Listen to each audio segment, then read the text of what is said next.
Sleep is just this like foundational thing that it can end up affecting a whole bunch of other aspects of your training and recovery. You had made a statement a few years ago that after the Bible, this book, Why We Sleep, is the most impactful book that you've read. I did not realize how light of a sleeper I am. I use earplugs every single night now since reading the book for like several years now. And I sleep better. I feel better. My training is better than it was 3 or 4 years ago.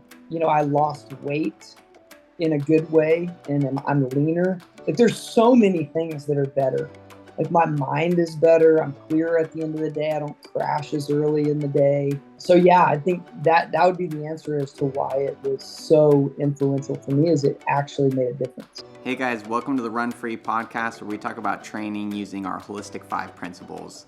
These are the principles we use every day in our training programs. At Run Free Training, we offer online coaching programs where you get a personal coach, you get access to our nutritionist, Joe Butler, the form analysis with our 1% coach, Mitchell Robertson. You get access to our online e-course that teaches you about each of the holistic 5 principles. You can sign up for coaching by creating a profile in our athlete portal. Find the link in our podcast description or head on over to runfreetraining.com. DM us on Instagram or sign up for a free consultation on the website if you have more questions about the next step. All right, guys, welcome to the Run Free podcast. Today, Jay and I are going to be talking about sleep, something that we haven't circled back to for a while, but obviously something that's of the utmost importance for us in the success of our training. And something that popped in my head when I was thinking about this topic, I was talking with one of Ryan's athletes, Mo. And I won't even try to take a stab at Mo's last name, but Mo just ran in the Olympics for Jordan, really good marathoner. But he was talking about how Ryan, and this is something Ryan likes to say to a lot of people, is that he's like, or Chad could be like a 58-minute half marathoner, or that was something he said. He used to say a lot when I was a little bit younger and maybe had more capability of doing that. But Mo was asking me, like, why do you think that didn't happen? Were you just not motivated enough? Like, what was kind of going on there? Because obviously Ryan is an exceptionally motivated athlete, and I think that's very obvious. And it's funny, I had a totally different take on it, and I was thinking about how Ryan could sleep anywhere. Ryan could fall asleep in the car, going down to track sessions. Like he took nap. Like he had a wiener dog when he was in high school. And he would take a nap every day, and he would take our dog Tucker and make him take a nap with him on the couch, right? And Tucker would just be staring at us like, let me out of here. But just say, Ryan slept a lot. And I remember also being up in Mammoth, and the Mammoth TC used to do these talks at the park. And I remember Dina Castor also saying that she would get 9 to 10 hours of sleep a night, and she would even take naps. And I know Ryan was in that category of, somebody's probably getting 10 to 11 hours of sleep on a daily basis. And for myself, I've always struggled with sleep. So I have a really hard time falling asleep. I find myself staying awake, with my thoughts for multiple hours before I fall asleep. And I just have not had that capacity to sleep like Ryan did. And I've always wondered if that was, how big of an effect that is. And it brings up a little bit of, I think, what we're going to get into today, which is talking about how sleep is just this foundational thing that it can end up affecting a whole bunch of other aspects of your training and recovery, and even just your mental health and all these different things. So I think if I was giving an answer to that question after having listened to it for a while, I think maybe the difference between Ryan and I was that I didn't sleep as well as Ryan did. So Jay, we're going to jump in a little bit. One of the reasons I want to talk about this with you is you had made a statement a few years ago that after the Bible, this book, Why We Sleep, is the most impactful book that you've read. So I was just curious as to what are some of the main points of that book, and we'll use this as a jumping off point to talk about sleep in general. But what were some of the things about that book that impacted you in such a big way? Well, first I have a question. Who's coaching you now? Are you coaching yourself? Yeah, I'm currently on my own. I will probably change that at some point, but it's been a weird year for me dealing with injuries and whatnot. So it's been kind of, it's not been the best. So my training's been all over the place. But yeah, right now I'm working on my own. So, I want to say one thing before we jump in about your training. And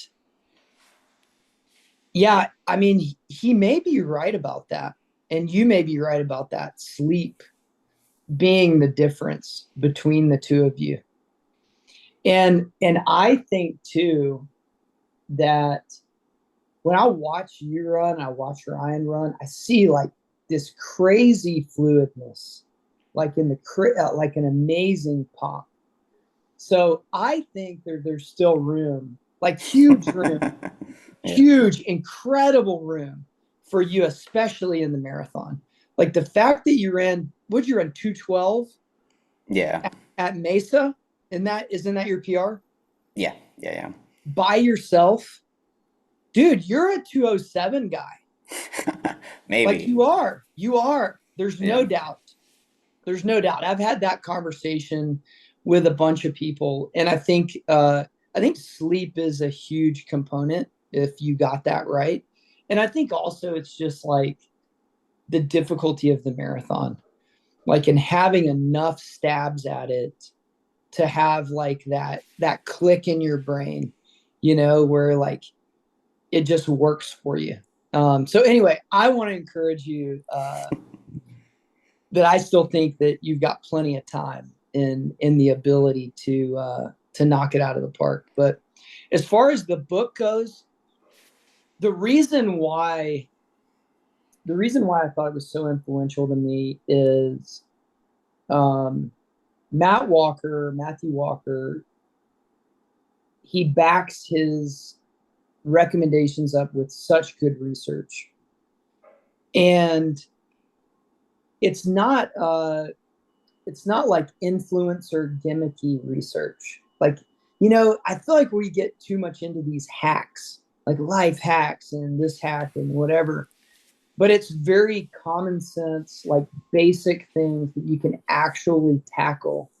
And man, I read the whole book, but like if you really wanted to, you could skip to the end. If you don't need the backing of that research, your mind, like some people have to have that. Like they have to have the why in order to have the motivation to do it. And some people you can just tell them what to do and they just do it just because. So I think if you're that second person, you could skip to the end. And like I took some cliff notes and there's like 13 or 12 main things. And we can go through them, but that was why I thought the book was so influential. And it actually worked. Like I slept better. And if I had to pick one thing for me that I wasn't doing and I didn't realize, I did not realize how um, light of a sleeper I am. Mm. So, man, I use earplugs every single night now since reading the book for like several years now. And I sleep better. I feel better. Um, my training is better than it was 3 or 4 years ago. Uh, I lost weight in a good way and I'm leaner. Like there's so many things that are better. Like my mind is better. I'm clearer at the end of the day. I don't crash as early in the day. Um, so yeah, I think that would be the answer as to why it was so influential for me is it actually made a difference.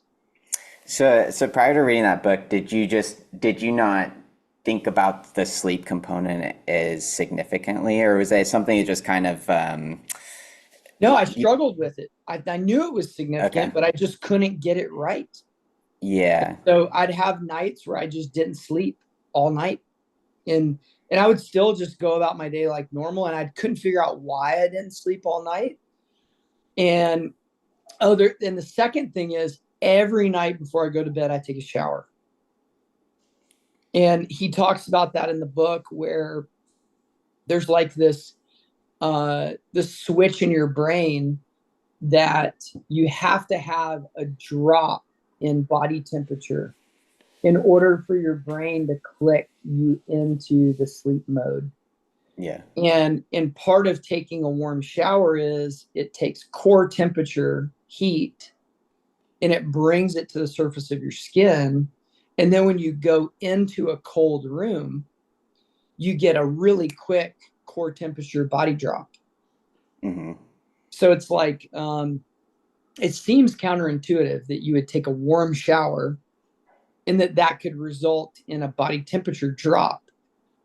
But it makes a lot of sense if you think about like you've got like a light layer of grime and just kind of dirt on yourself. Even if you take a shower at, like, let's say you ran at 4 p.m., you're done by 5:30, you take a shower, and then like, man, for me, I'm doing stuff until 9 o'clock. Mm-hmm. So I may take the trash out. I may, you know, wrestle with my 9-year-old. I may throw the football or do something or, whatever. I'm going to get at least a little bit sticky. And so taking that shower right before bed gets kind of that grime off your skin, raises your body temperature when you get out. And that feeling when you're warm and then you come into a room that's like 67 degrees. Yeah. Then you start to cool down really quickly. So I just think it's genius, like the steps in the process to sleep well. And then you get into like routines and prepping yourself. And we all know how you run a race and you've got your pre-race routine. Mm-hmm. And just the ritual of going through that routine, it helps you get into like the workout mentality or the race mentality, because now you're doing the 5 things that you always do when you do this activity. So the same thing's happening when you're sleeping. And I try to follow it in the same order every time as well. A funny thing is, though, and this is like so stupid, but I was thinking about it in this before we were preparing for this. One, like I'm so routine. Like I'll even have this routine. Like I like to brush my teeth first, Mm-hmm. and then I take a shower, and then I floss my teeth after. So like even that little change of that order, I don't know that it actually matters, but I like routine. Yeah. So I try to do it like to the T exactly the same. Um, and I think it makes a difference. And I sleep so much better now. So much better. And I have for years after reading the book. I think it's been 2 years. I think I read it 2 years ago. Yeah. Yeah. No, those are all good. Yeah. And definitely, I feel like those are completely validated in other sources as well. Because I think the funny thing for me getting into listening to the book first and then doing some research is I think I got into the same problem I always get into, which is like things are never. I think that in our culture, especially today, with there being so much information available and there being like a lot of popularization of, like you were saying, hacks, right? Of like scientific stuff that's supposed to help us improve our everyday lives, where like some of the stuff gets presented in ways that are maybe more simplistic and convincing. That's what is the actual study shows, right? So I felt like I got into the mud a little bit of like some of these claims are maybe a little bit exaggerated in the book, because he makes a lot of claims around like risk of cancer being doubled based off certain sleep deprivation metrics. And it's like, it's questionable whether those are valid based on the studies. I think studies just end up being a lot more complex in general when you look into them. But I think that there is a lot of I think that the thing about sleep that's very interesting is it's so complex. And obviously, like, we're complex beings in general, but like you're saying, there's a whole thing that you have going on with like habit formation, your brain kind of recognizing that habit, and then going through this process of preparing to fall asleep, which I feel like for myself, as somebody who has a hard time shutting their brain off, I feel like even just having those cues of like we're heading towards sleep seems like such a huge component of it, where it's like, because it's adenosine, right? Is the other thing that's like it builds up sleep pressure. So it's like little things that you're doing to like let that adenosine build up and not push back on it by getting exposed to blue light or anything that's going to like reduce your melatonin. But I just think it's so interesting to get into it and try to. I think there's some really good generalizable recommendations, but that it's all individualized at the end of it, right? And you kind of have So, to so work. I've been in this mindset lately of um, there's two routes to go when you're making a decision about if you're going to follow a new recommendation. Yeah. Or I feel like there's two popular ones. One is like the influencer sleep hack person who's like, fall asleep in 5 minutes, do this one trick, right? It's like this new thing, this one thing. And then there's like the researcher side that's like, none of the hacks work, only follow the research. Um, and they're speaking poorly of the people that give you tips and tricks. And I think both of those are probably wrong, right? Like, one of the guys, Lane Norton, do you know Lane Norton? I like Lane Norton. Yeah, I pay Like I attention. like him. I like Yeah. him, but he's constantly berating people with their lack of human randomized trials, right? Yeah. But some of those like people and life hacks and things, personally, and this is just personal opinion, right? I think they're fun to try. Yeah. Like I enjoy it. It's fun to try it and see for myself. Because what if some of the like biohack things actually work and the research just hasn't caught up to it yet? It's fun to be on the cutting edge and Yeah. like find out if it works. And so I think I like both, right? I like to know what somebody thinks works for them. And I also like to know the research. I just wish that the like biohacker people would phrase it in a way of this worked for me, Yeah. and you try it. We don't know. It might work, it might not work. Because if they phrased it that way, then Lane Norton wouldn't have anything that he could say from a research standpoint that was negative. The problem is the way these guys are phrasing it is like the end all be all. Like, Yeah. you gotta do this. And so Lane Norton's like, you don't have to do that hard work, just do hard work. You don't have to do any of this crazy stuff. But what if the crazy stuff motivates you Yeah. and it leads you to more hard work, and you have some discretionary income that you want to try red light therapy because you think it would be fun. Yeah. And so I think I'm sitting like in the middle spot where I'm like, I don't want to waste money, but I do like trying new things and I like the research as well. So with this book, when you go through the recommendations, like a lot of them make sense. Some of them probably are not 100%, you know, undisputable. But if it works, if you think it works in your mind, there is the credibility of that if it's helping. Yeah. Yeah. Yeah, it's funny because I think you and I do have different ways of going about things, and I like talking to you about how you go through and like evaluate information. Because I think something you do that's really good is you ultimately test it against yourself, right? Yeah. Like you're saying, you're testing it out. You want to know what works for you, and I think that I tend to. I think this is like something in my personality. I feel like I'm very gullible and like very pessimistic, and I just like oscillate between those two things. So I feel like I get frustrated by my gullibility, like sometimes leading me astray into something that I don't ultimately think was good information, right? So I think I sometimes will get pulled towards a more pessimistic viewpoint on some of the research stuff where I'm like, this is like you were saying, sometimes it's just being presented with a confidence level that maybe isn't representative of like what the actual data is there, right? But I think that is I think in sometimes it has maybe limited me from using maybe methods that could have just benefited me regardless, right? For what, maybe it's not even the reason why the research is claiming it does, but even the nature of placebo and the power of our Yep. minds, it's Yep. like, I don't want to limit the effect that placebo could have on me, because if it's going to have a good impact, why would I limit that, right? So I coach an athlete that I've referenced this story before. He loves Epsom salt baths. Yeah. I don't think they do anything. Like I've tried them before. It's like it's more of a hassle to put all the Epsom salt in the bath than I care to do. And I just don't care about it.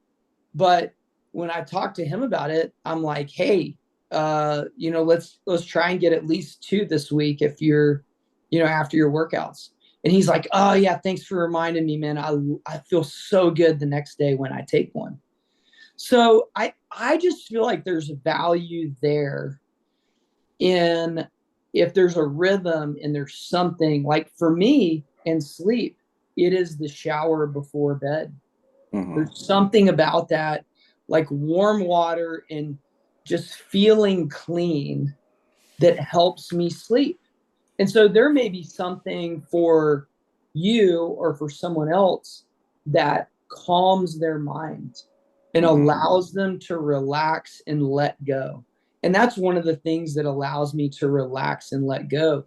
For some people, it might be reading a book, or there just has to be, it's almost like, I think when you're going to bed, the goal is to be as kind to yourself as you can, Mm-hmm. and like as forgiving and gentle, and like letting go of pressure and things of the day. And for me, a shower is like, man, it just calms me down big time. And my sister actually told her about taking a shower before bed, and she said something to me about when I was a kid. She was like, she reminded me of this. She was like, when you were a kid, uh, for whatever reason, you hated having your hands dirty. Mm. So like I would be like so dirty, and I would run inside and wash my hands. And like there's something about like that feeling of just cleanliness that I like. Yeah. Yeah. Yeah. Well, I think the other component of that too is that the component that's like with your circadian rhythm and body temperature, right? And I think Yep. Huberman talks a lot about this. Uh, but I think you're getting some like vasodilation when you're in Yep. hot water, so then you can cool the skin more. So Yep. you're totally right that it seems sort of counterintuitive to take a hot shower to cool down, but it totally makes sense. And I feel that As way too. as long as, and I'm going to make sure we kind of hit on all the points in the book, but as long as your room is the right temperature. Yeah. So that was in the book. One of the things that they said is the sleeping temperatures of 60 to 66 degrees were in their research. Actually, I'm sorry, it was 55 to 67. And that's like, man, it's funny because here, like, we would have to cool our room so much to get it down that low. So that seems like so Okay, cool to me. so speaking of hacks, I'm going to give you one. Okay. So if you combine a fan that's moving the air with 67, you can get it to 62, 63 feel. It's like when you go outside and it says feels like, because it's windy. Mm-hmm. So that's what we do, is we put the fan, like, okay, so I'll take a shower, we'll get the temperature in the house to 67, and then we have the fan on high. It is like blasting. And then right before right before I go to sleep, the last thing I do is I'll hit the button on the slower speed, Mm-hmm. so that it doesn't freeze us out. But like every night before I go to bed, I'm like cold. Yeah. Like I'm like, man, I got to hit that button. I'm starting to get really cold. Yeah. And then it's so easy to fall asleep. Like I'll fall asleep in like a minute. Yeah. Like Okay. it's so quick. So anyway, I think that's a good thing to like not run your power bill up too much, because 55 would be too cold. That's too cold Yeah. for me. I would have to have a sleeping bag. Yeah. But then the other thing with runners, with us in general, is if you're low body fat, that's another issue, because I'm generally cold before anyone else is anyway. Yeah. Yeah, that's something I thought about too. Of yeah, just like you have these very generalizable recommendations, and yeah, accommodating that for yourself. Because honestly, I think like because I think he referenced that in the book that there are temperatures that are too low that can then negatively impact sleep if you do go like really low temperatures, which, I have the van. So sometimes I do experience very volatile sleep conditions, right? Like I've Yeah. slept in 110 degrees. I've also slept in like 20 degrees. And yeah, I could say that the really cold temperatures cause some weird issues as well. Like I'll end up just having like a very hard time, like with the heat regulation, right? Which is the whole premise that we use your limbs to kind of manage your heat during the night. Um, so that is a good tip. I like that tip because yeah, it would be. I feel like it'd be super excessive and very costly to try to cool down that low. Oh yeah. Oh yeah. Yeah, yeah. What do you do? Because this is something that I think, and we can start to get into a few of the notes from the book. And I would say maybe on this component, I would say like for me, I think there's a huge recognition that the mental side plays a big role in my sleep health, right? Like I was saying, I have a hard time falling asleep because I have a hard time changing that like thought pattern process, and that's part of it. That's something that he talks about too with like sleep medication. A lot of times Yep. is more of a what do you call that? No one's facing on the word, but essentially it lowers like your higher brain function. It's a sedative essentially. So it's like lowering your higher brain function, but it's not necessarily replicating natural sleep patterns. So you're not going to get the same sequence of like in REM and REM sleep, right? That's has all these massively beneficial functions. And he Um, also talks about not taking or checking with your doctor on prescription medications. If yeah, someone does take a prescription medication, and then even altering when you take it. So like taking it maybe first thing when you wake up, so that the effects of it aren't stimulants late in yeah. the evening.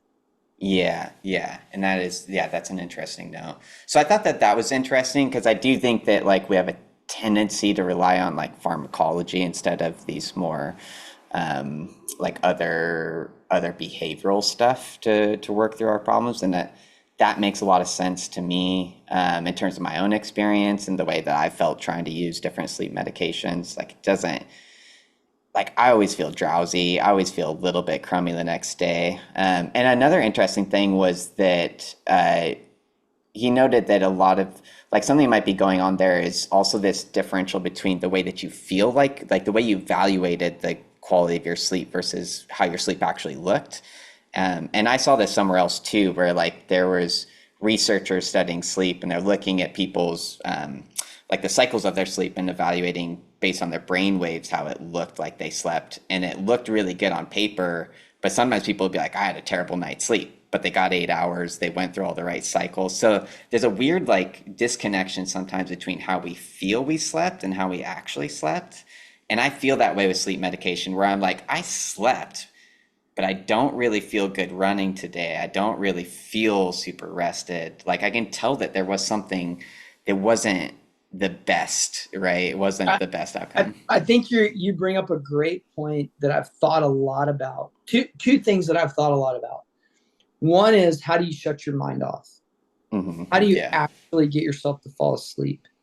And everyone has that period or that day every so often where you just don't sleep well. You can't shut your mind down. Something happens at work. You're, worried about your kid, or something is just like top of mind, and you wake up. So I think realizing that that happens to everyone, and it's okay. Like you're not ruined if you lose a night of sleep. Like it's okay. Like, and not allowing it to compound, and like you don't sleep, so now you're frustrated that you didn't sleep, so Yeah. that makes it worse. Or you know my wife says a lot of times she wakes up a lot when she sleeps. And I was listening to another sleep person recently talk about, when you're in bed, there is some value to just laying down and being in bed. hmm So if you do wake up, don't freak yourself out that you're awake all of a sudden and then perpetuate being awake. Yeah. Like give yourself some credit and some freedom to wake up and um, you know, be awake and not worry about it, and know that you're still in bed, you're still getting credit. Yeah. So I think that's super important, is to realize that everybody wakes up when they're sleeping. There's actually this other study that I read that at like 3 or 4 o'clock in the morning, there's a time where most people wake up. Mm-hmm. I thought that was fascinating, that Yeah. most people wake up around the same time, and that going back to sleep is super normal. So that's one thing. And then the second thing is, how do you turn your mind off? Like, what are some things you can do? So I've experimented with this thought process where you imagine, like while you're awake, you imagine doing a task or doing something that's boring. And you create in your mind this place.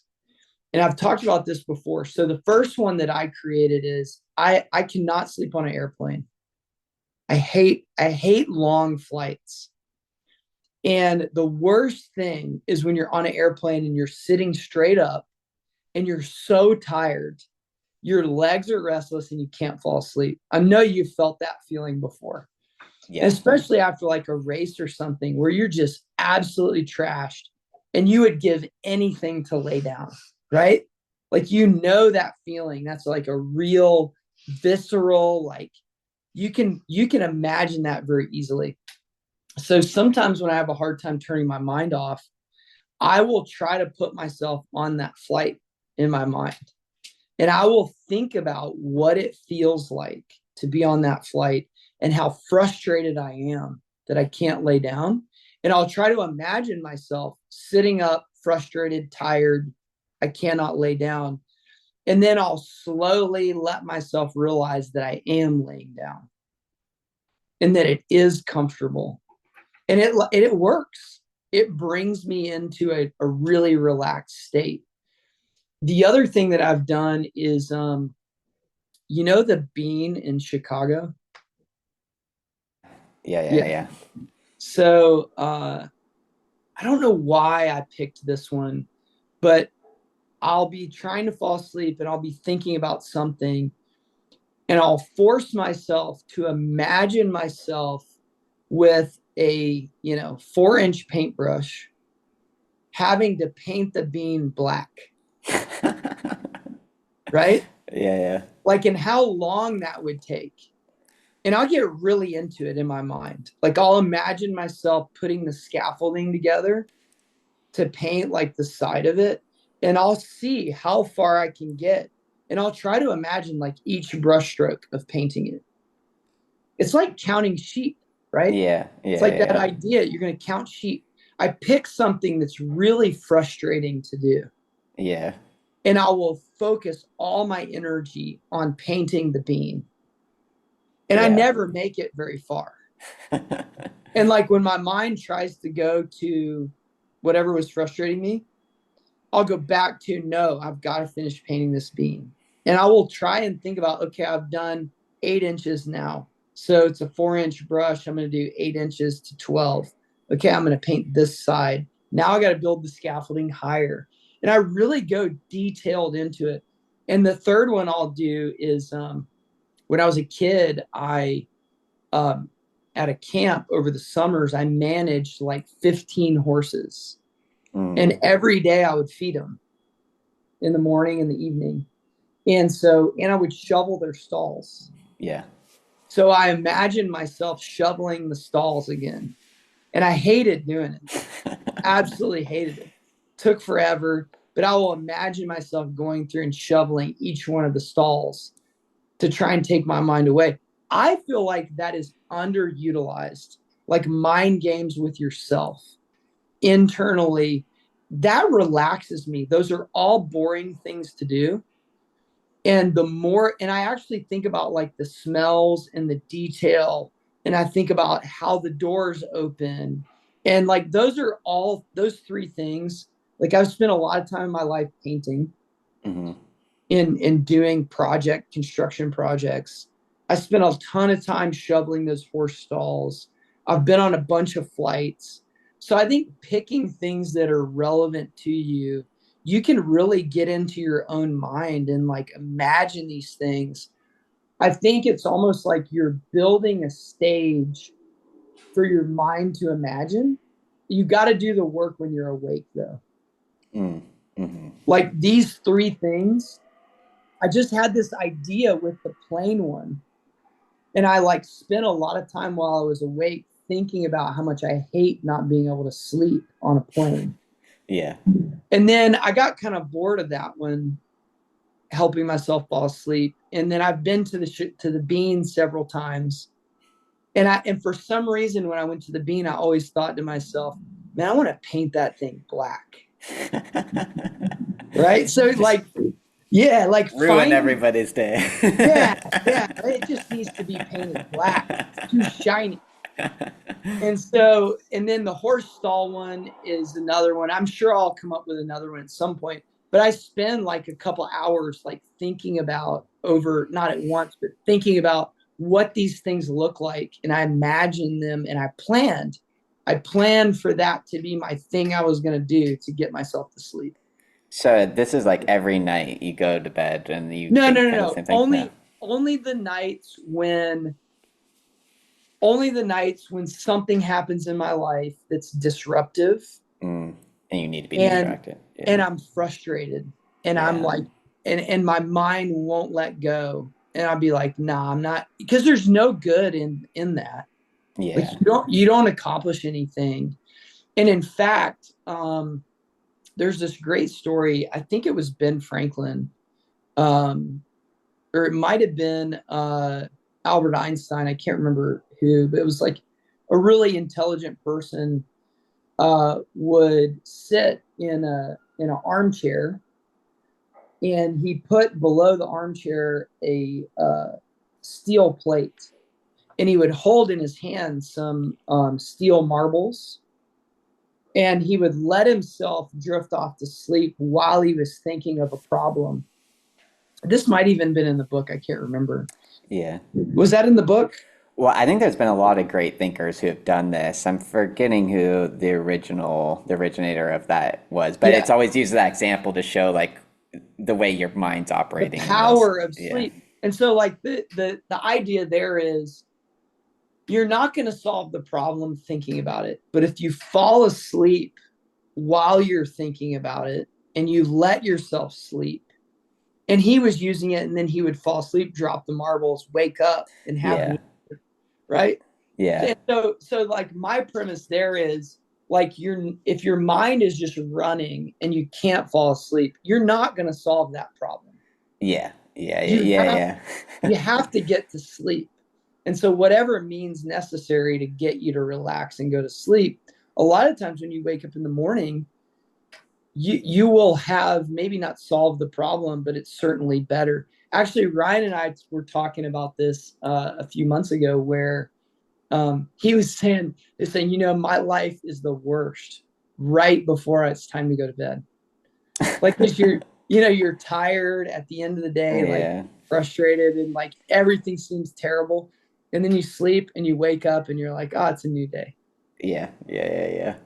That's so funny because I feel like some of my best nights sleep have come from just like stress sleeping. Like I remember one time I was in Northern California. I was trying to like do like a solo backpacking trip, and I tried to connect to the Pacific Crest Trail, and the trail I was on just was not well maintained. It just turned into bushes. I was like crawling through, like I was probably only like a half mile away from connecting the trail and just couldn't get through. I found myself just like laying on my back with like bushes all around me. Like, what am I doing? And I got back up to the ridge line, and there was like bear scat everywhere, but it was late, so I just had to set up camp and sleep. Probably the best night's sleep of my life. I thought I was for sure gonna get eaten by a bear at some point, but it is funny how I feel like sometimes being really stressed can actually make my sleep quality go up, because it's like which is funny. Give up. Well, it's your tactic is interesting with the mental, like the little imaginary thing that you do, where you put yourself in a situation you don't really want to be in. Yes, you want to get out of it.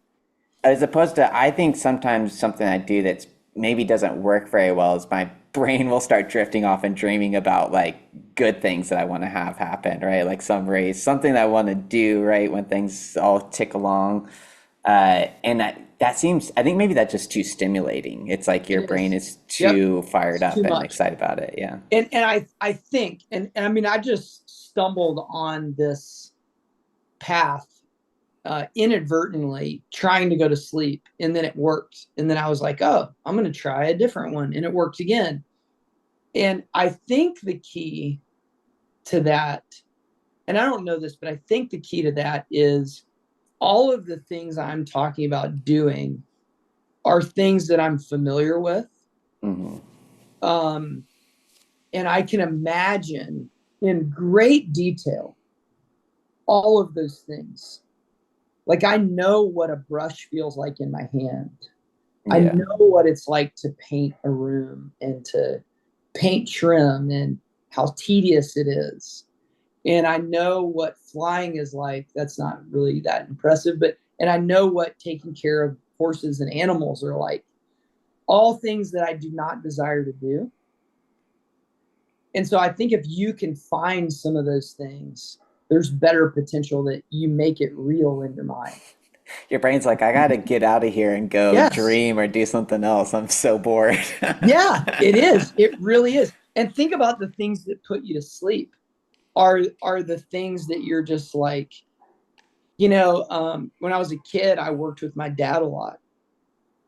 That might be the next one. I'll imagine like doing a project with my dad and I would just hand him stuff, you know, hey, Uh, hand me the 3-inch, whatever, hand me a 3/4 90, and I'm dying inside yeah. because I'm just sitting there and I'm not engaged in the process. He's doing the work. I'm just like, you know, the hired hand that's just brain dead doing Yeah. nothing. Like, I think that's the kind of thing that puts me to sleep. Yeah. Yeah. Well, I think something that's like a very important message behind all this that is something I wanted to talk about in a broader sense too is that stress, I think it plays a huge role in like whether you're falling asleep or not. And so I think stress reduction should definitely be part of what you think about with your sleep strategies. So say for me, sometimes I interact with all this like knowledge, right? And that can actually cause me some stress and anxiety. Like we have a building that got built in the last like 2 years right by us, and they have this big old light that just like it makes our room much brighter than it used to be. And so I'm like, is the sleep mask enough? Like, do I need to like now spend, hundreds, if not $1,000 on blackout curtains? So it's like this environmental, and he talks about this too, some of the just Yeah. societal aspects of sleep. But so that can cause me stress of now I'm aware of how this thing is like, it's also like a blue light too. So it's all the things that you don't want it to be. I'm thinking of that Seinfeld episode, Roger's Chicken. Oh Have you seen gosh, that yeah, yeah, yeah. Seinfeld? Where it's like the Kramer's room is the red light, Yeah, that's right? totally me coming out like Yeah, yeah. But he loves the chicken, and yeah. and then Jerry goes and lives there because they switch, and it turns Jerry essentially into Kramer. Yeah, yeah, Yeah, yeah. yeah, That was so ahead of its time if you think about like all the stuff around sleep. Like yeah. they nailed that one out of the park. But yeah, Um, so the blackout curtains are not that expensive. I mean, I are would they? definitely get some. No, no, no. I mean, you're $30. I mean, just it's not.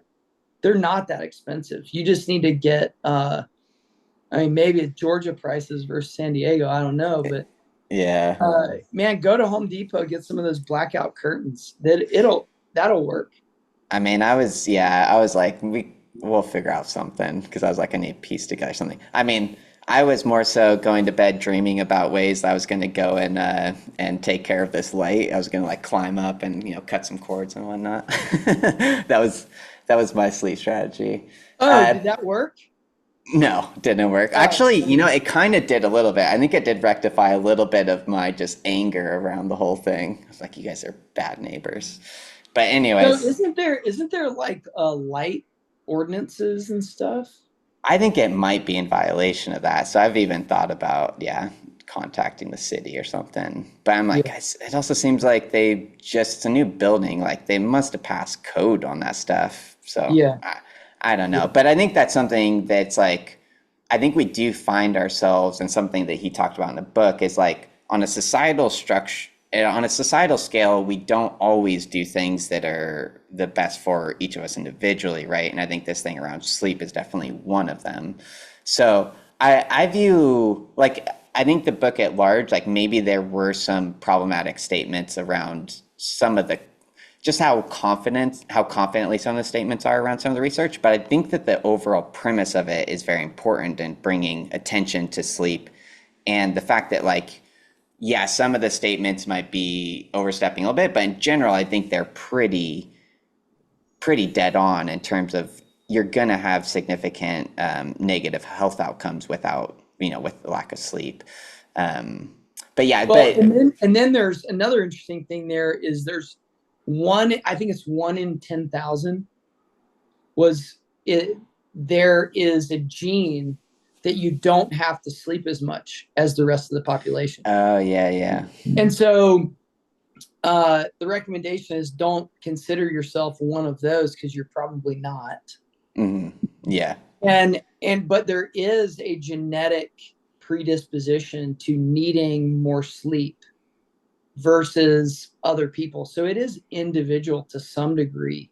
Yeah. But I think that's where being in the middle works really nicely, where you listen to the research, you are not afraid to try some crazy life hack, but you don't put all your faith in it. You evaluate it for yourself. You try it for a considerable amount of time and then see if it works. I mean, that's how I got on my shower every night thing. I journaled my sleep and what I was doing. And then I noticed every night I took a shower, I slept better. And then I started thinking about it.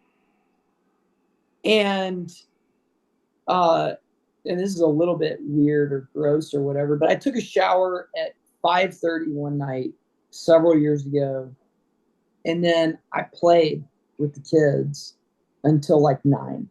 Mm-hmm. And I was like, well, I already took a shower. I ran, took a shower, ate dinner, played with kids, got in bed. And dude, in like that short period of time, my armpits were stinky. Yeah. Right? Because I sweated a little bit, and it was all inside. But still, like, we were playing Nerf guns, messing around, whatever, just what we do. And I was like, I think that's making me not be able to sleep. And so it was like 11 o'clock. I'd already been in bed for 2 hours. I couldn't sleep. I got up, took a shower, washed real good, laid back down, went right to sleep. Interesting, yeah. And I was like, dude, I just think I was slightly grimy. I was grimy, and my body didn't like that, and I just couldn't sleep. So, but it was noticing that my armpits stunk was what drove me to take the shower. So yeah, I think finding those types of rhythms, and then there's a bunch of other stuff like not looking at blue light and hunger. I think that's one. I'm so curious about that, and I have another question that's related. So I've been doing a lot of research on hunger lately, and I think it's really fascinating to think about running as a power to weight ratio sport. Mm-hmm. There's no denying that the lighter you are, the faster you run. Mm-hmm. To a certain degree. Yeah, so long as it's not negatively impacting your health, right? As long as it's not. As long as you're getting the nutrients you need, and it's not like you're in such a big calorie deficit that your energy is poor. Mm-hmm.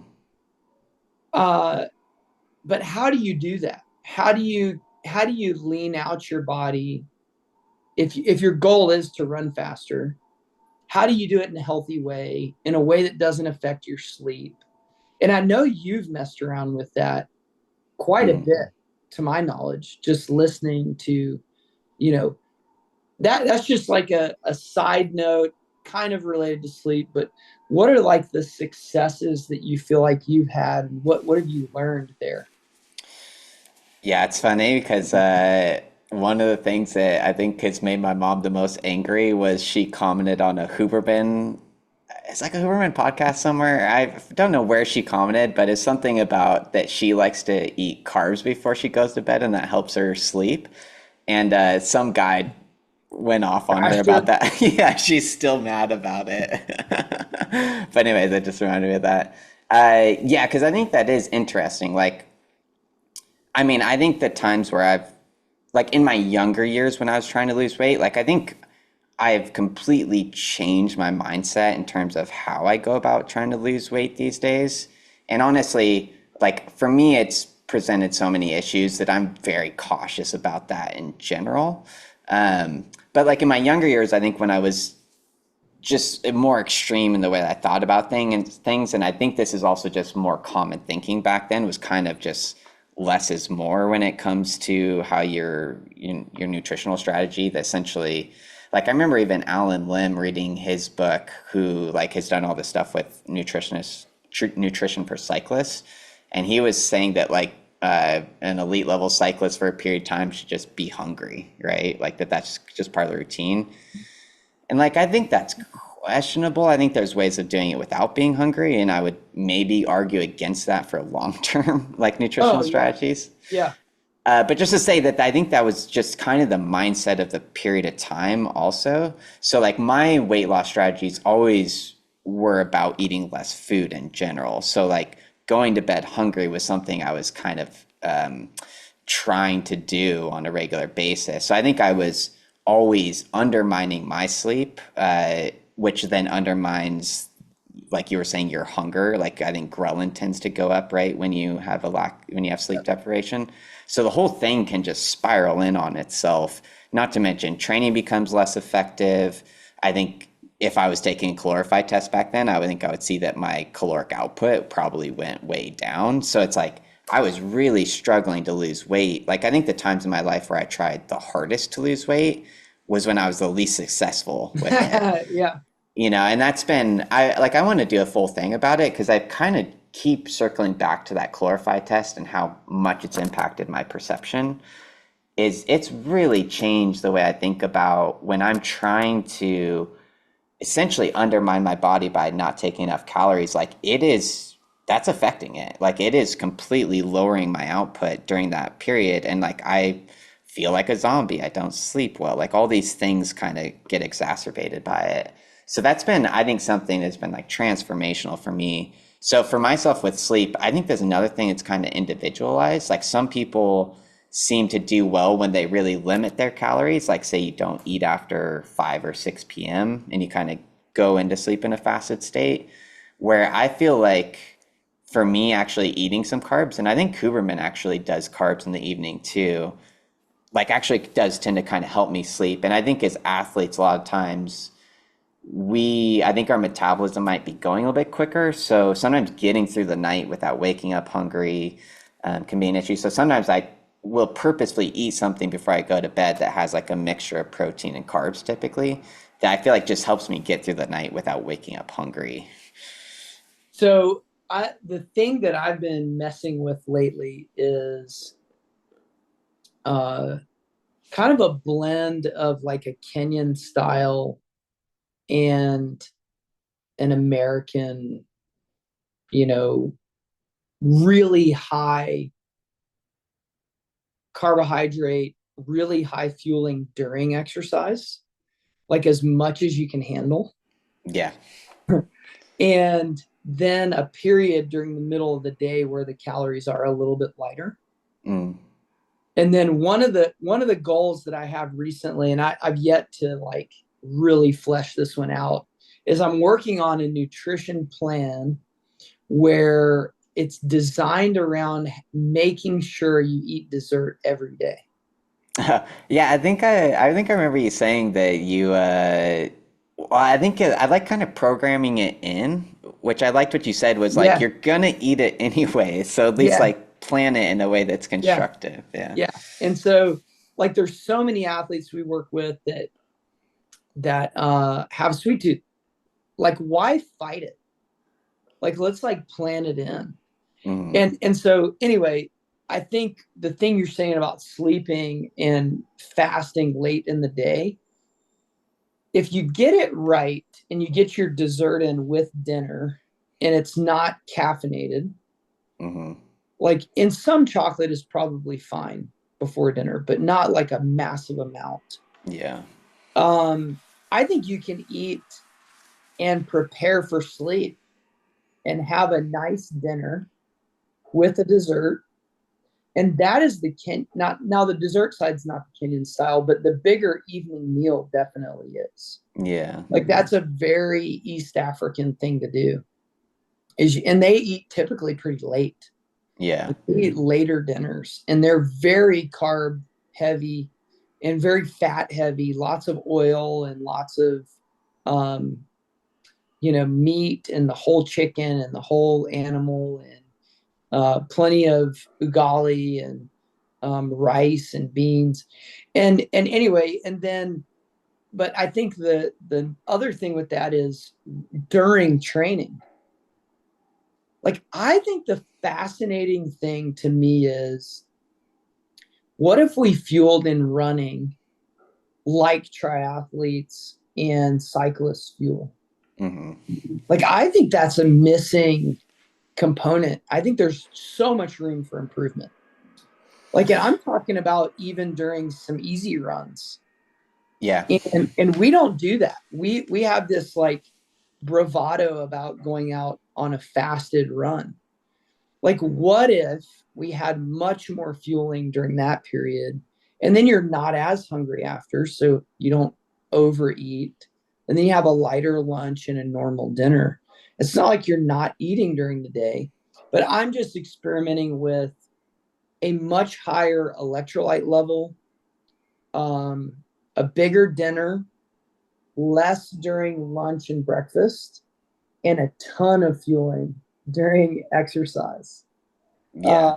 Uh, I wonder. I want to do that for a while and then kind of come back with some thoughts on it. But like that's my hypothesis at the moment. I wonder if that is a way to get a little bit leaner, but not be not do it in a detrimental way. What do you think about that from your experience of the way you've done it? Also knowing like your triathlon and cycling experience. Yeah, no, I think you're 100% spot on. And something I'm curious about getting back into more, because honestly, again, it's like I know that I tend to fall back into some negative thought patterns when I go in. As soon as I think to myself, I'm going to try to lose weight, negative thought patterns all click back in, and I'm back into like trying to reduce the amount of calories that I'm eating across the board, which again, like ultimately catches up with me. I end up like binging on some stuff later, right? So it's like it's a pattern that's not beneficial at all in the long run. It just seems like temporarily like you're making the most progress you possibly can, right? Like just went for a 6 hour ride and only ate like 200 calories. See that I think that's the danger, and I think that's like the competitive spirit danger of trying to lose weight Yeah. as an endurance athlete is you have a plan and then you try to beat your own plan. Yeah. Well, for me, like I remember a huge thing for me is that Ryan had a number of really good nutritionists that he worked with. And that, I mean, good for the time. I think that that is all evolved since then, right? As it should. Um, but I think I looked at, well, Ryan is doing this. Ryan's a little bit taller than me. I need to take what Ryan's doing and lower it by like 2/3 or something, right? That wasn't a good Whoa. plan. Yeah. That was not a good way to get competitive Yeah. with like what's going to be effective. And it's again, I think just this thought of like less is more when it comes to nutrition. And again, kind of a period of time thing that I think a lot of us athletes from that generation are still trying to get over some of those negative thought patterns. But I much prefer like what you're saying, which I think is awesome that we're going in this direction, and I think we're seeing such big benefits from it, is like how much can I eat? Yes. You know? And that's like it makes sense. You don't drive your car around going, how little of gas can I put in my car and drive around, right? I'm just going to keep it on like almost empty all the time because it feels light and it can move around really quickly, right? Yeah. So I'm with you 100%. Like I was just listening to this guy, David Roach, who's a really good coach. He coaches a ton of professional trail runners, but he just won, or not just, but this last season, he won the Leadville 100 running race, Yep. right? Yep. I saw that. Yeah. And he beat Matt Carpenter's record too, which Yep. that it was really notable. But he thinks that a huge component of that, like I think he said he was training 9 to 10 hours a week, which is like really low for a 100-mile Also, runner. yeah. Yeah. Granted, he's doing it, I think, a very specific way. But I think that also just goes to show that like building a good engine gets a lot of stuff done. I think like sometimes we overemphasize specificity rather than just building a really good aerobic engine. But he attributes a lot of to that success that he had by just maximizing the amount of calories that he was taking in. And he was saying that he doesn't think anybody has ever taken in the amount of calories that he did during the race, just with like the types of gels he was using. Like obviously our nutrition just makes taking a lot of calories easy. He And was he was yeah, squirting the gels. He was and it's like squirting keep the it. gels past his mouth so he didn't get flavor fatigue. Yeah, I saw yeah. that. I saw that. That was a great tip because I do think like, man, can you imagine for I forget his time, but you know, a lot of those ultras are like 14 to like 20 plus hours. Can you imagine taking down like over 100 grams an hour for that long?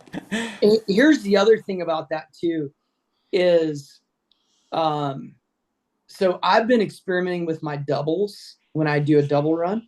Hmm. Easy doubles. So do my double at 8 o'clock, come back and do my second double at 11. Hmm. So I only have 2 hours in between, but I'm having protein and carbs before I run my double.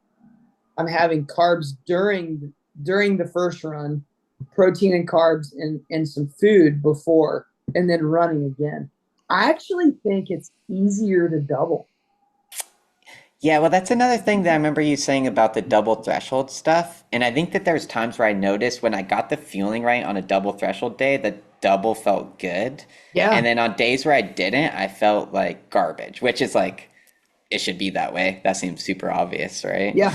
Yep. Uh, but yeah, I think that we do way underestimate the role that fueling plays in the way that like, there's a little bit, I think, of a disconnect of like, and I would always experience this with cyclists, especially runners coming to cycling, right? Where you just like you're out there for so much longer, you have to intake a lot more. A lot of runners, I feel like if you're running under an hour, like you don't really need to take stuff on board, so they're just not in the habit of it. But it's like that terrible feeling that you feel right now in your legs, like you're just dry, you can't push. It's like that's just fueling and hydration. Like you So could, let me ask you this yeah. question from a cycling and a like a longer effort standpoint. So with running, I feel like when I fuel properly, I'll do ketones, I'll do tea with caffeine, I'll do some bread, peanut butter in the morning, and I'll do some sodium bicarb. Dude, do you know how full I am after I do all that? Yeah, I can Like imagine. I'm so full. And then Yeah, I'll wait an hour. And so I'm not like I don't have that like full feeling. I'll yeah. go run and I'll have some protein on board, some carbs with me, and I'll take it during the run. And then I'll take some more right after. Dude, I am not hungry. Yeah. I'm done with the workout. It's an hour later before I eat, but I just took like 800 or 1,000 calories over those 2 hours. When you cycle and you fuel that well and you're done with a 5 hour ride and you fueled properly, do you go ahead and eat more after, or can you just have to wait? I usually just go to protein first. So I think that for me, because like when I'm really trying to maximize the feeling, whether it be running or cycling, I feel the same way where I almost, especially on the longer stuff, whether that be a long run or a long ride, like I am kind of worn out with all the You're done with sugar. food. Yeah, I'm Yeah, done you're with done with food. I'm done with sweet, that's for sure, right? I'm done with carbs. So I'll usually come back and I'll either do like a smoothie if I feel like I need more. Like I guess I evaluate, do I feel like I need more carbs or am I good on carbs and maybe I just need some like protein? So I'll either do, because again, like when I don't want to eat, I'll usually rely on something that's liquid. So do like a protein shake. I think that that's definitely something you still should do is make sure you're getting in protein. And also, like there is some research to say that taking in some protein for long, Yep. low intensity exercise can be helpful. So you might even integrate that into your longer stuff, anyways. And a lot of protein, like say, I've used recovery mixes as like drink mixes on Yep. rides because I it's have. got tons of carbs in it. It's got Yep. protein. It's actually like kind of a good mix. And then the other thing there is if you have a balance in your protein of whey protein concentrate, whey protein isolate, and maybe Mm, some collagen, you have three different levels of yeah. quality of protein. Like, they say collagen is the worst quality, it's absorbed the fastest, and then whey protein concentrate and then whey protein isolates the slowest. If you have a combination of that, it really doesn't sit on your stomach either. You can Yeah. absorb it and eat it up as Yeah. long as you're not taking like this massive, thick concentrated amount of it. It's totally fine. You can train yourself to absorb that. Yeah, yeah. And I think I've been lucky that like my gut seems to handle more than a lot of people's does. Same. Yeah. Yeah. So I I know I so think yeah. I have a hypothesis though on that is I think you can train that just like you can train anything else. Mm, And I think that there is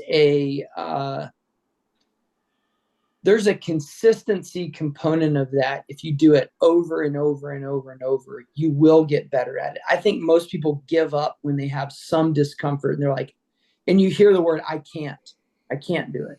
yeah. And then finding that right blend, I think it's out there for everybody. Whether Yeah. someone can handle like the isolate or the concentrate or they need smaller amounts of it, I think that's the individual difference. I think everybody can handle it. You just got to find that level that matches what you can do. Yeah.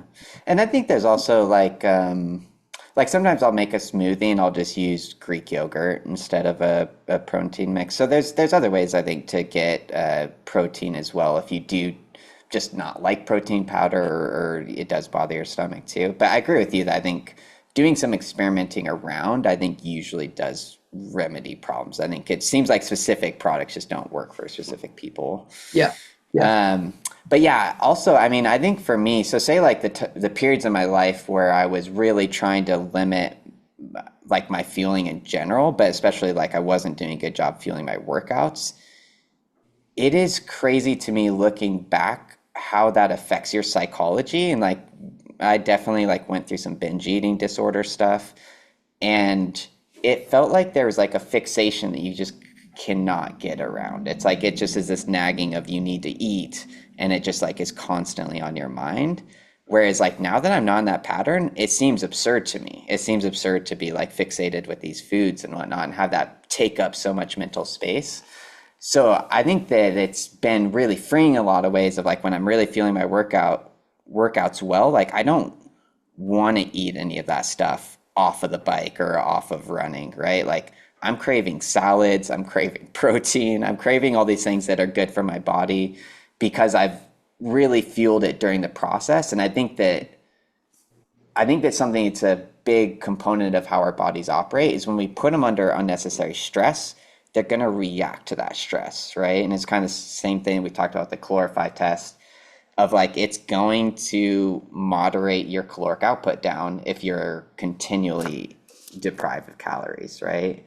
But I think there's a similar psychological effect having going on as well. So if you find yourself in that place, I would just really suggest giving yourself the freedom to like put emphasis on feeling your body well and treating it well.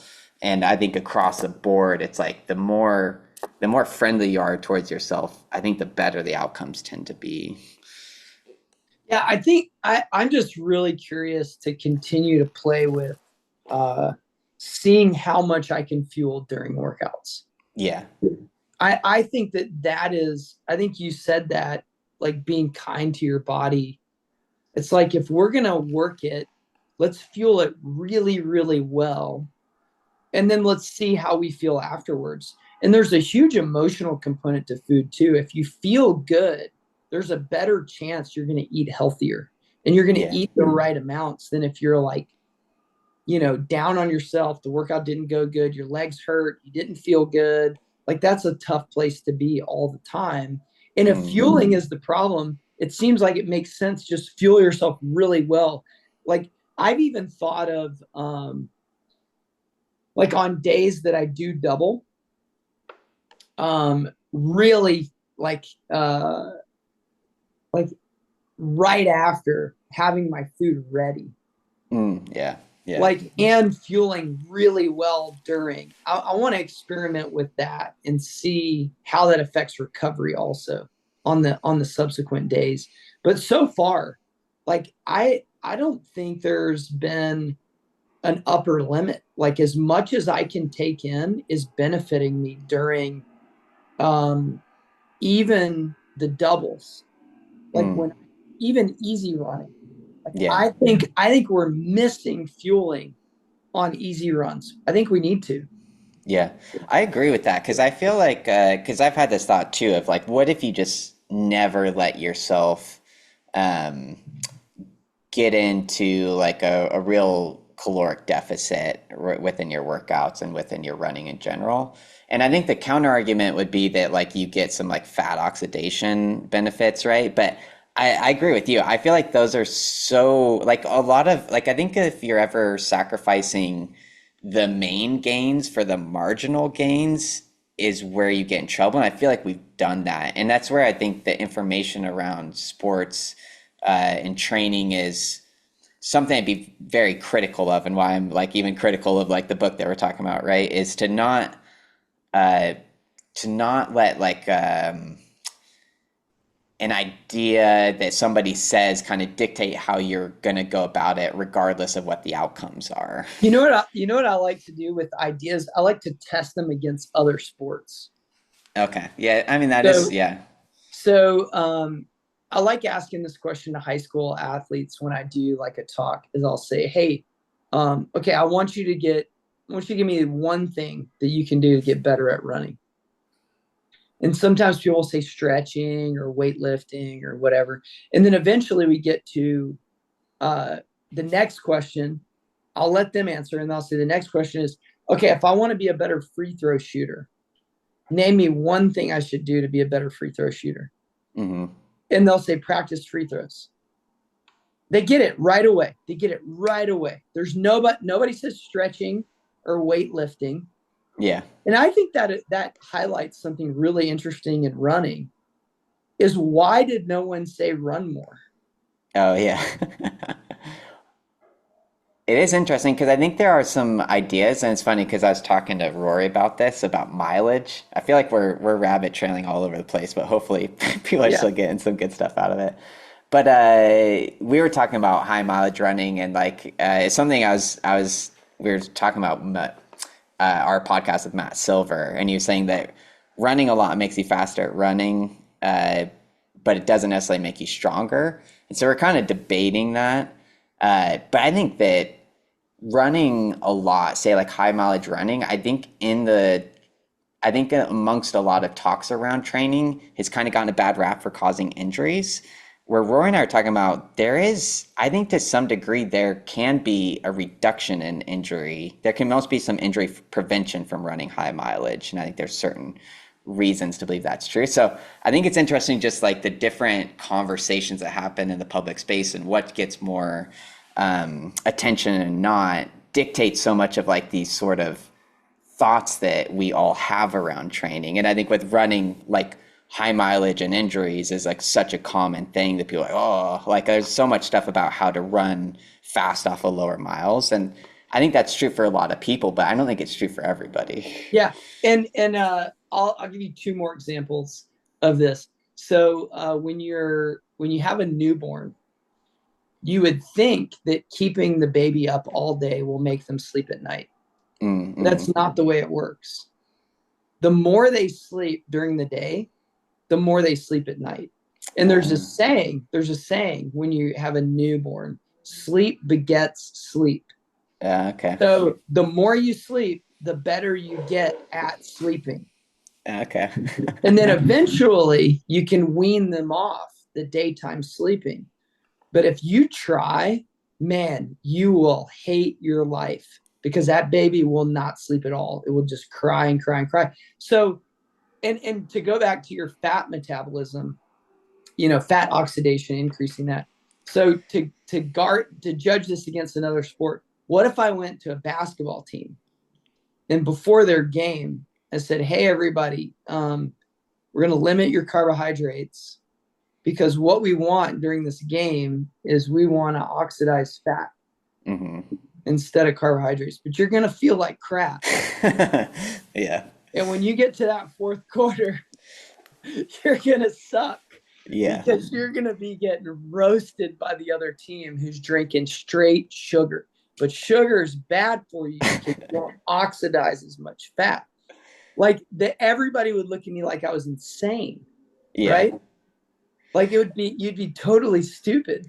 I think we do this in running is we make up these weird things that we're like going to try to oxidize more fats to make us more efficient. But dude, we want to run fast, and utilizing fat as your fuel source is not going to be beneficial.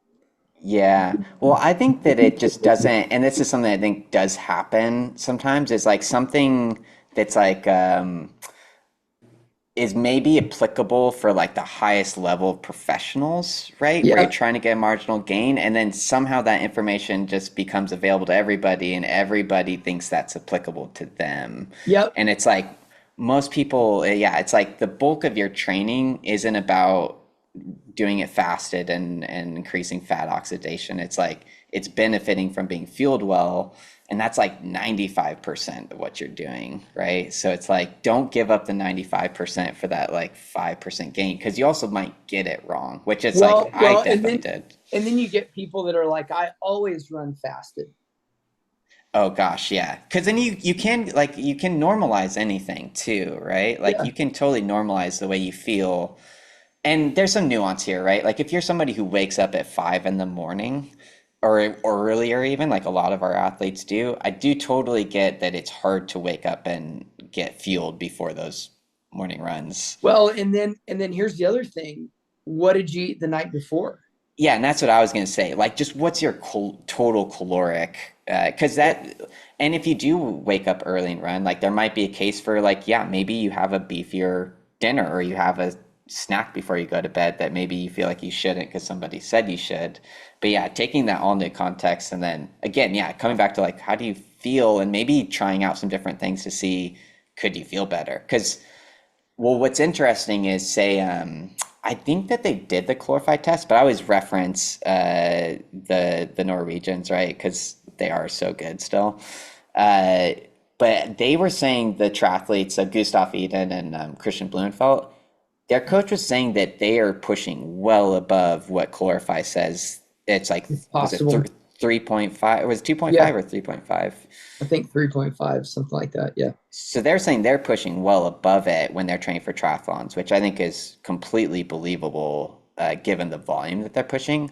So I think it's cool that we are seeing that maybe those upper limits of what we even think of being possible is not even close. Like we're, in some sense, like we haven't been training it long enough. Like this has not been a huge thing to push the upper limits until like the last, 10 years. And I would still even argue that athlete that gets up at 4 or 5 in the morning, they probably need to be taking a gel within the first 15 minutes of starting the warm up, and sipping on and getting that stimulation of carbohydrate, even if it's just in the mouth, to let your brain know, hey, I'm going to feed it.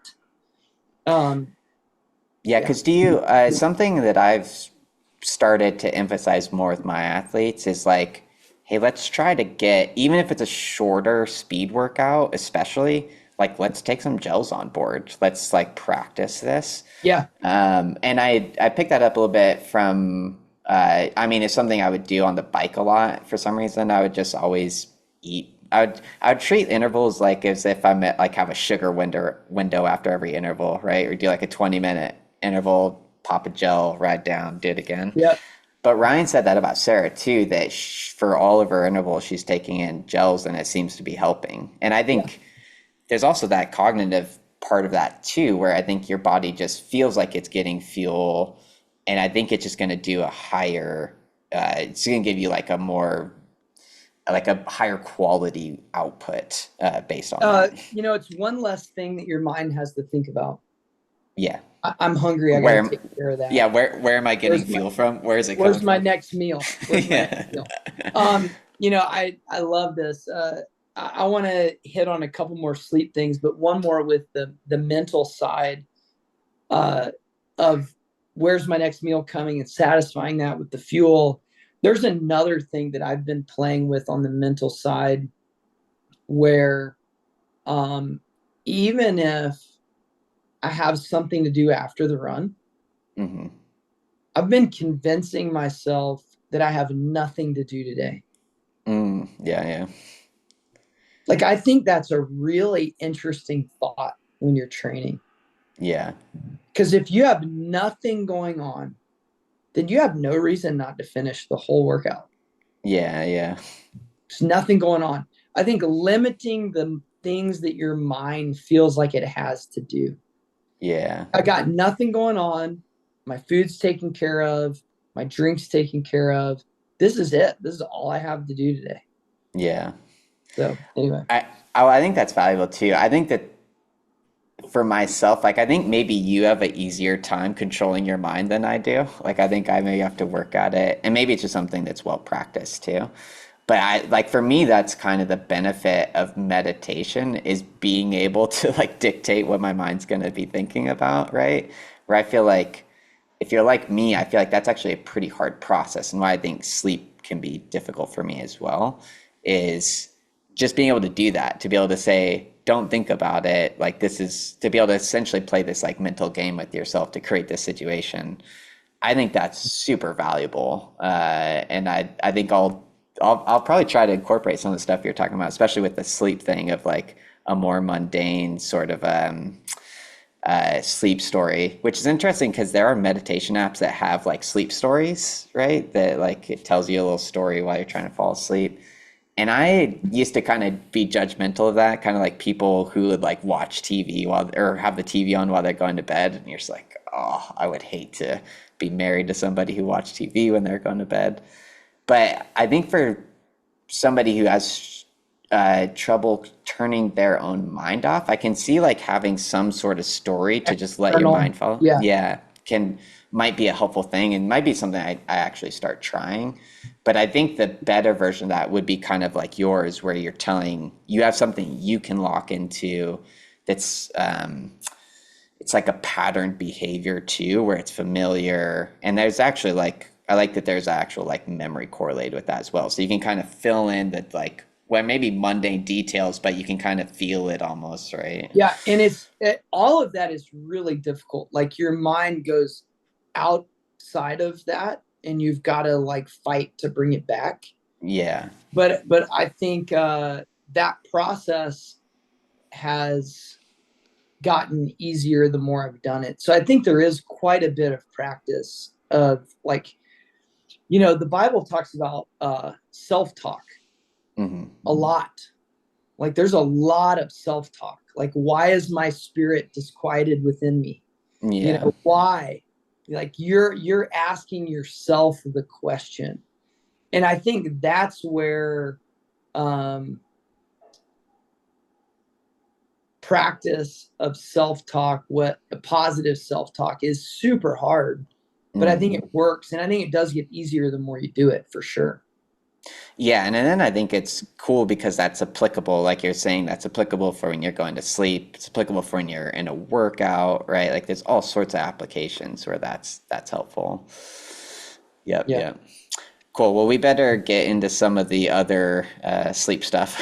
Yeah. So I'm going to kind of go down the list to make sure we don't miss any. So one of them is making sure that you have a schedule. I think we kind of covered that pretty good, but just to like hit that better, you've got to have, ideally, and for some people this isn't possible because of 3 days on, 2 days off, or whatever the swing shift might be, but having a scenario where you go to bed and wake up at the same time is extremely beneficial.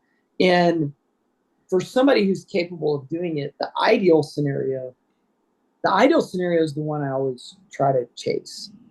Even if I can't get there, sometimes the ideal scenario, we should be chasing things that are ideal and not like going for the second level or the third tier of idea. So the idea is, and this is going to be like super frustrating for some people, but the idea is that you go to bed the same time every night and you don't set an alarm.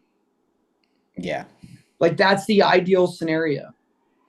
And as if you can get your rhythm down, like let's say that like I have to be up and ready to go around 7:30 to help get kids to school and start my day. That's the goal. Man, I virtually never set an alarm. Because if I go to bed at 9:30, man, I'm getting up at 6:30 or 7 between that 30-minute window without anyone waking me up every day.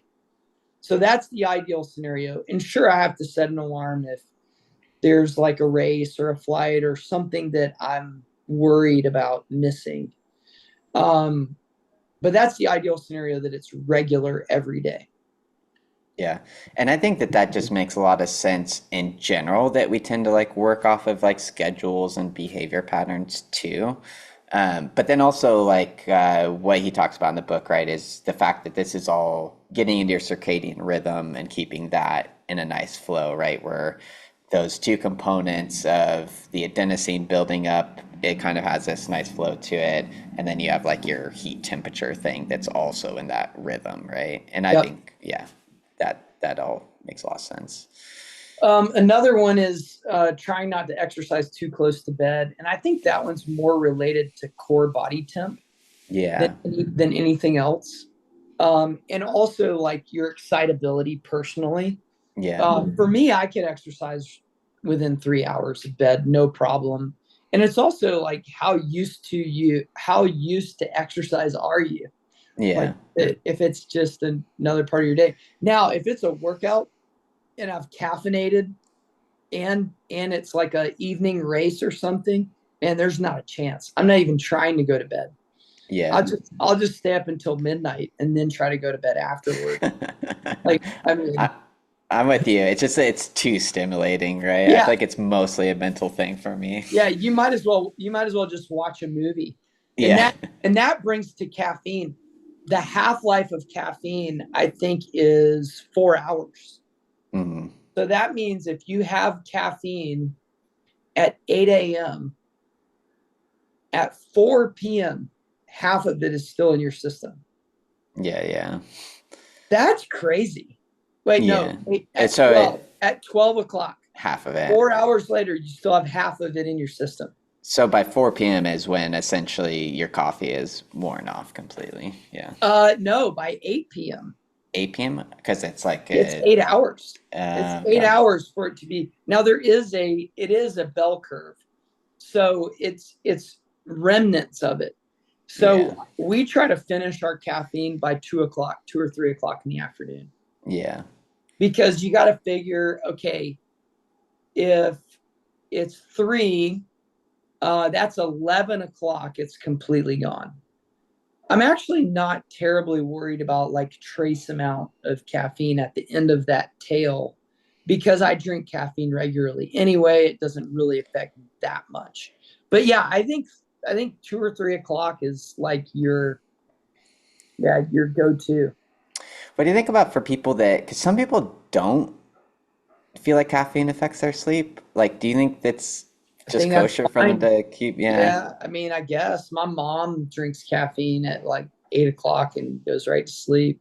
I think alcohol is different though. Yeah. It doesn't matter if you're used to drinking alcohol or not. It does mess with your quality of sleep for sure. Yeah. I mean, I guess with the caffeine thing, I would say to also evaluate like just kind of more on a long-term basis how you're feeling. Like, is training going well, or are you recovering well? And not just because, again, kind of like bringing back this idea that sometimes our perception of how we slept and how we actually slept doesn't completely line up.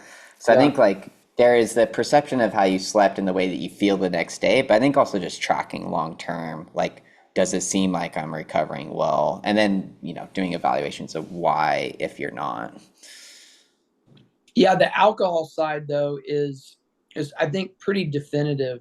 Yeah. Um, so I mean, in the book, it's like recommending if you're gonna drink, then day drink.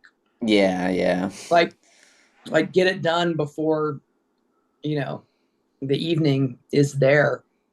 Um, So, so it's funny. yeah. I think I would categorize the alcohol because alcohol is so interesting. Like I was very judgmental about alcohol when I was younger, and especially in Mhm. college. And would blow me away, especially when I was at Oregon. Some of these guys that were drinking a lot and running really Yeah. fast. Yep. And for me, I was like such a black and white thinking person. I was like, how is that even possible? Like the research says this, how are these people running fast? But I think it's a nature of like underlying all of this is stress, right? Like I can do everything right, but if I'm so stressed about getting sleep that I'm in my head not able to sleep, it doesn't really matter that I'm doing everything right. And so I think of alcohol as almost being the flip side of that, where I think some people who do drink alcohol are more relaxed about things and are not carrying as much stress in general. So I think there's always an interesting balance of like trying to do everything well, but not creating so much stress about it that if you get it wrong, it's gonna like induce like I think lowering of stress should be like a primary goal, I guess is what I'm getting at. So if something brings you stress that you feel like it's not completely, like you were saying, with say like if you have to set an alarm, like that's okay. Like it's Yeah. not going to completely destroy your sleep, right? And even I think for me, like when I'm up in the night, like my dad does something I think is really cool when he's up in the night, like he'll just start praying for people. Yeah. And I think finding like a use case for like it's okay that I'm not sleeping. I can Yes. find something productive to Yep. do. And so like even for me, like just laying in bed trying to sleep is like the worst thing I could do. And I think he even says that in the book that it's good to get up and to not spend an excessive amount of time in bed. Yep. And I found that that's helpful where if I get up and maybe I meditate or yeah, I do that where I just think about people in my life and try to like take the negative stress and turn it into something that's positive, right? Or like Yep. get my mind back onto something that's positive can help so much. So I don't know if this is true or not, but I heard somebody say that for every hour you spend in bed, not asleep, laying down, you can give yourself 20 minutes of sleep credit. Okay. That's Okay. good. Yeah. Yeah. And so I don't really care if that's true or not. Like, if it's not true at all, don't tell me. I don't want to know Yeah. because that actually helps me fall back asleep. Yeah. Like, if I lay in bed, okay, cool. I at least get a third credit. Yeah. You know, I'm getting 33% of the benefit. Yeah. Awesome. Awesome. I don't want to get zero, right? That stresses me out if I'm laying awake getting zero. Yeah. I want to get some credit of rest for just laying down. I actually shared that with my wife because she has trouble when she wakes up falling back asleep. And she was like, really? And I was like, yeah, I don't know if that's true or not, but I'm gonna go with it because it makes me and I feel like some things that are said, that is self-talk. That's a form of self-talk to me. Mm. At least I get some credit. I'm self-talking to myself when I wake up and I'm like calming myself down and then I fall right back to sleep. So Yeah. anyway, I'm giving everyone the license to credit themselves 33% if you're laying in bed awake. I I will say that our assistant coach when I was in high school, Bob Randall, he I think had a lot of trouble sleeping, and I remember him saying that I may be totally misquoting him, but I think a doctor told him that if he was like so relaxed laying in bed that like if he was holding a pen that he would drop it, right? It's kind of the same thing as Yeah. premise as like having an idea and dropping the ball, right? Yeah. That he said that was a certain percentage of like as good as sleeping. And so I've always thought of that too, of like, okay, you can't sleep, but try to relax so much that like if something was in your hand, you would drop it. At least you're laying down. Well, that goes back to your saying, I remember you said this one time, you were like, hey, if you want to recover, if you're standing up, sit down. Oh yeah. If you're sitting down, lay down. If you're laying down, go to sleep. Yeah. Like, if you can just take yourself through those steps Yeah. and try to do whichever one you can do at the moment, do it. Yeah, so if you're in bed not able to sleep, you're like, well, I'm only one tier down on the hierarchy of Yeah, recovery here. that's right. At least I'm laying down in bed, talking on the phone or, doing something. So, hey, Yep. I got to run in like 5 minutes. Yep. Well, we might have to circle back some point, but I think we got through, I think most of what I want to chat about with sleep in general, and I think there's some good tips here, because I think ultimately, yeah, like coming up with some strategies to help you sleep better. And I think what you were saying about like having like a pattern of behavior and a schedule, I think is one of the most important things. Yeah. So the rabbit trails,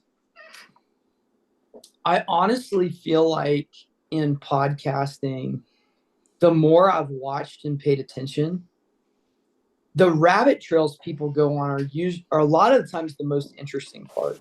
Yeah. Well, because I think that's the thing with sleep too, is it's like ultimately people don't need to, especially our audience, doesn't need to be convinced, which was, I think, a primary point of this book was bringing the importance of sleep to like the front table, where it's like, I think our audience gets that and they're all trying to sleep more, right? So I think Figure it so, out. Yeah. yeah, so something that's funny, like I love talking about the things that maybe we all are doing that we don't always talk about. Like, what do you think when you're trying to go to bed? You know? Yeah. Yeah. Those fringe ideas. Like I've often thought about, I could do probably a 20 to 30-minute talk on sleep positions Okay.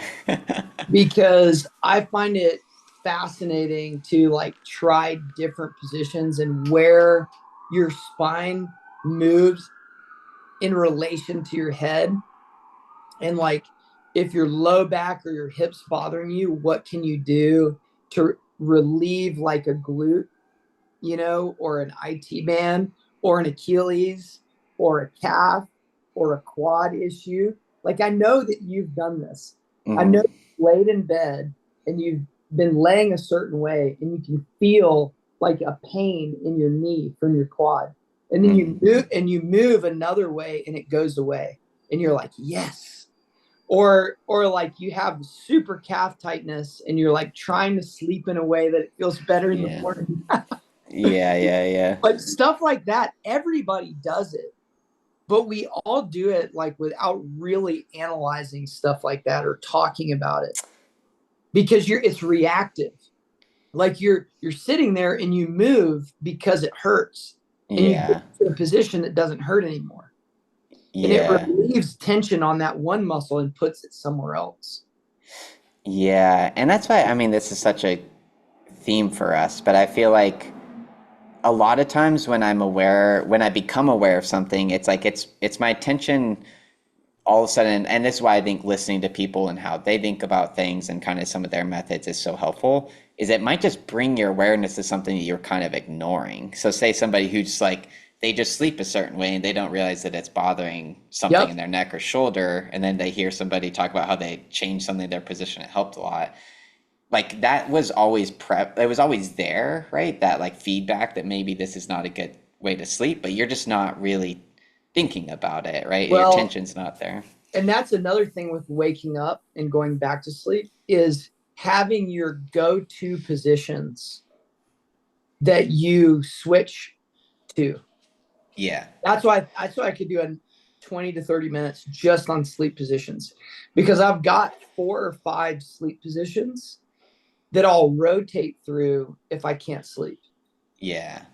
Like, and I Interesting. think everybody has a couple positions that are comfortable. Yeah. But like I mean, I've overanalyzed the positions and what they do, Oh and yeah, I'm well, confident in them. I'm confident in them. I'm like, oh, I know I need to do this one tonight. maybe we'll have to do a sleep episode part two because we didn't get into dreaming, and I want to hear about your sleep positions. Yeah, Uh, but one other thing did want to mention that just popped back to my head. In terms of like behaviors that I feel like have helped me, I also think I like the shower routine that you do. I feel like that's something I also like to do as well. I like to do the shower, and if I have time to do some mobility work, I think that that's a great place, or that's a great thing to do, where I think you can help your body relax, which can also help your mind relax. I think it helps you sleep in a better position. And I also think that it's something I was talking to Claire about. I feel like I will do this thing now where I'll do mobility work, but rather than like listening to something or watching to something, I just kind of pay attention to my body. And it's like a lot of times I'll be working on one thing and it's like, oh, weird. Now my right ankle is kind of giving me like a itchy sensation. And I work in there and that something releases. And it's interesting how our body is this chain. And I think when we're paying attention, you can kind of start to get feel it. things. Yeah. Yeah, And I think that when I do that, when I take a shower, I do the mobility work with warmed up muscles, and then my mind is also like kind of getting in my body and out of my head a bit. I feel like that can be a very helpful thing for me to then go to bed feeling relaxed, a little bit out of my head. But yep. I think it's just a good routine too for runners where you go to sleep like in a good position and having worked on some of the tightness that you've developed through the day. And I think too, like there's another thing about sitting on the floor, Mm, and like sitting on the floor is uncomfortable. mhm. Like there's only so much amount of time you want to spend like just sitting in and doing mobility on a hard floor or a mat. And then I like the idea of mobility on the floor, and then feeling the transition of a soft bed. Yeah, yeah, yeah. And like that's just a great thought, and feeling the floor, and recognize, hey, I'm on the hard floor. This would be horrible to have to sleep on. And then you're like, oh, I get this really nice bed here. It's almost like you're re-experiencing things that you take for granted too. I think that's what that plane thing is about, right? Yeah. Putting yourself in this bad position, and you get to re-experience the benefit of the fact that you have a climate controlled, comfortable bed with clean sheets. That's amazing. Well, I think that's a really smart thing you're doing there, which like a huge part of sleep is going. I always get these. I think you're trying to move from the sympathetic nervous system, if you are in fight or flight, right, to parasympathetic. And I think that like gratitude plays a big role in Yes. that. So Yes. I think it's interesting this thing that you do where you constantly create a worse situation in your mind, and it makes you happy to be where you're at in your I bed, right? remind myself, I it's like I won't allow myself to know that I'm in this great spot. I take my mind to like what would be worse, and Yeah. what I would hate doing, and then slowly let myself realize, hey, I'm already here. Yeah. Well, Yeah.